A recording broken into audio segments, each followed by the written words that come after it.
두 번째 주제로 가겠습니다.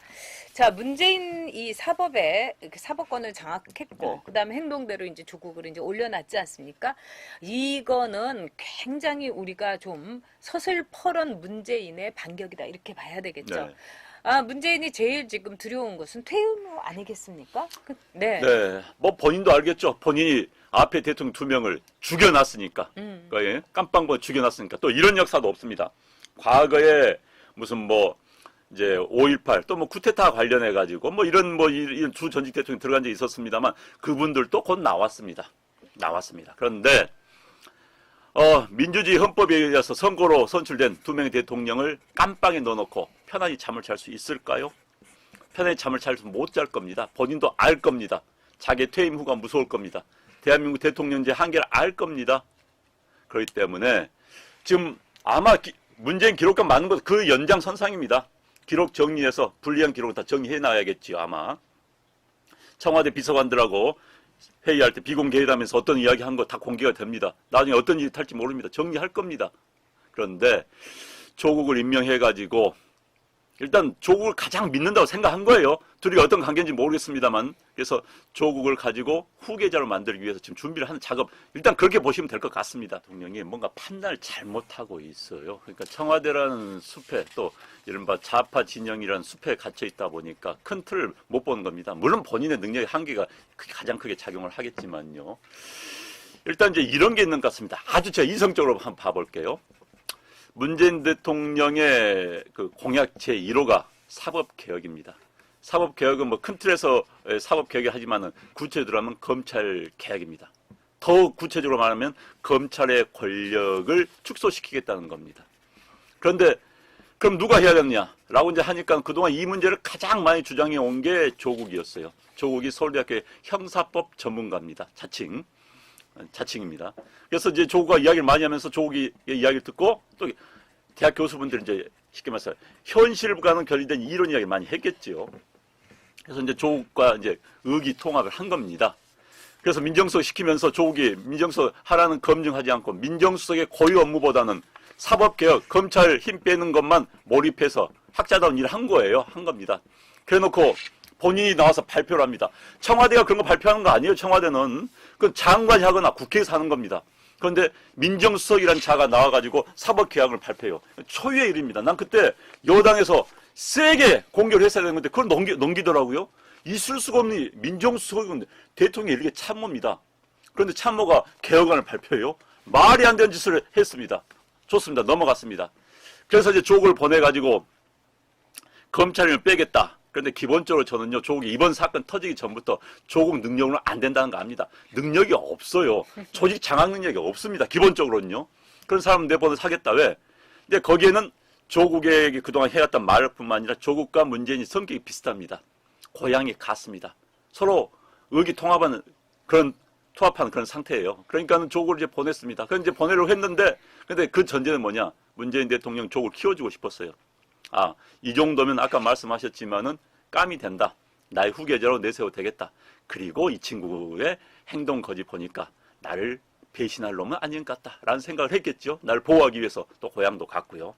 그래서 이제 코스를 밟으려고 한 겁니다. 그런데 장관을 보다는 야, 너 부산에 나가가지고 PK 지역에 나가서 한번 싸워봐라.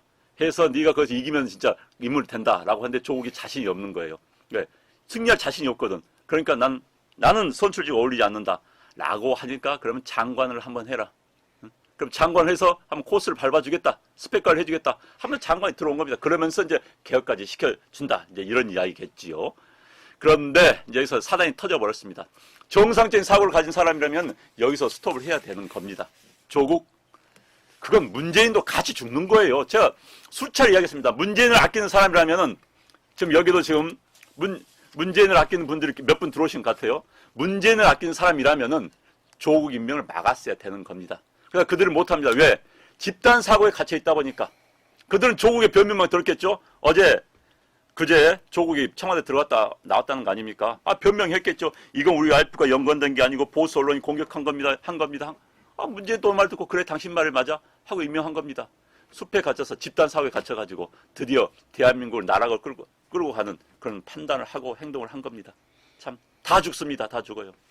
저는 청와대에 이제 조국을 부른 것 자체가 문재인이 고민을 하지 않았다는 걸 드러내는 아주 빼도 박도 할 수 없는 중요한 증거라고 네. 생각합니다. 문재인은 처음부터 조국을 밀고 나갈 거였고 어느 정도까지 이 반발이 거센가 그것만 이제 체크하고 있었던 거죠. 그래서 문재인이 뭐 이 사퇴하고 그다음에 임명하는 두 가지의 연설문을 뭐 얘기를 했다. 저는 이거 진짜 쇼 중에 쇼라고 생각합니다. 여러분, 저 사람들이 어떤 사람들입니까? 저 사람들은요, 한번 마음을 먹었다 하면은요, 우리들의 권력을 위해서는 못할 일이 없는 사람입니다. 정의가 어디 있습니까? 지들이 하면은 뭐든 다 정의입니다. 그리고 정말 뭐 그 과정이 공정이 어디 있습니까? 지들이 하는 불공정도 내가 하면은 공정이다. 이렇게 하는 전 진짜 파렴치와 뻔뻔함의 극치인 게 바로 문재인과 그 떨거지들입니다. 근데 조국도 어저께 보면은요, 참 진짜 이 사악하다. 다시 한번 제가 느끼겠는 게 어저께 이렇게 자기가 이 조국이 취임사라는 데서 이렇게 얘기했어요. 특정 권력이 너무나 많은 권한을 갖고 있고 통제 장치가 없어지면은 시민의 권리와 자유는 위험할 수밖에 없다. 여기서 이제 특정 권력이라는 것은 바로 검찰 아니겠습니까? 그래서 검찰이 강한 힘을 갖고도 통제 장치가 없다 이러면서 함부로 되돌릴 수 없는 불가역적인 검찰 개혁을 하겠다.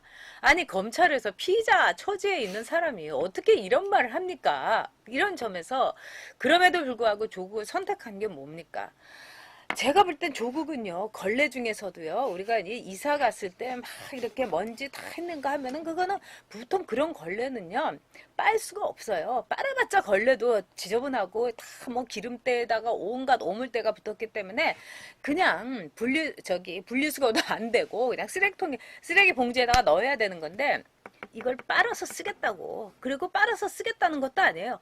그 걸레를 그냥 내밀면서 행주로 쓰세요. 이게 문재인이 우리 국민들에게 한 조국에 대한 추천사였습니다. 자, 와이프들 맨날 데리고 폼 잡더니 와이프들도 못 데리고 오겠죠? 진짜 조국은 특급 조국입니다. 거기다가 문재인이 거기 두시에 또 조국을 내가 왜 임명했는지 이거는 걸레를 행주로 쓰시라는 국민들에 대한 대선전포고인 겁니다. 자, 여러분 이런 문재인 용서하시면 안 됩니다. 이런 조국 반드시 끌어들여야 됩니다. 그래서 조국을 우리나라의 법무부 장관 가운데서 가장 최단명 법무부 장관으로 만들어야 됩니다. 자, 제가 볼 때는 손승일님께서 후원해 주셨습니다. 모두 힘내시기 바랍니다. 늘 좋은 평론 감사드립니다. 저희가 감사드리죠. 그런데 가장 중요한 것은요. 우리가 이번에 이 조국이란 사람을 내세운 거는 저들에게 있어서는 흠이 많으면 많을수록 말하자면 일을 더 잘하더라. 이제 문재인이 그러지 않았습니까? 그리고 이 문제가 많을수록 청문회에서 문제가 많을수록 이건 오로지 정쟁 때문이다. 이건 뭐냐면 자신들에게 있어서 이 흠결이라는 건 오히려 우리들에게 있어서는 장점이다. 왜? 그만큼 맷집이 세지고 또 그만큼 투쟁 능력이 강화된 것 같기 때문에 오히려 좋은 거다. 어떻게 보면은요, 이 운동권에서 초기에 그런 게 많습니다. 그래서 이 운동권적인 사고라든가 아주 그 친북적인 사고에서는 자기네들이라면은요, 이거는 무슨 뭐 어떤 결함이나 뭐가 있어도 아무것도 아닙니다. 다 감싸줍니다. 다 덮어줍니다. 그리고 이 또 쫙 다물고 있어요. 이번에 한겨레 하는 거 보십시오. 이번에 또 기자들이 또 두 번째로 한겨레가 너무 부끄럽다 또 냈지 않습니까? 한겨레의 모습인 겁니다.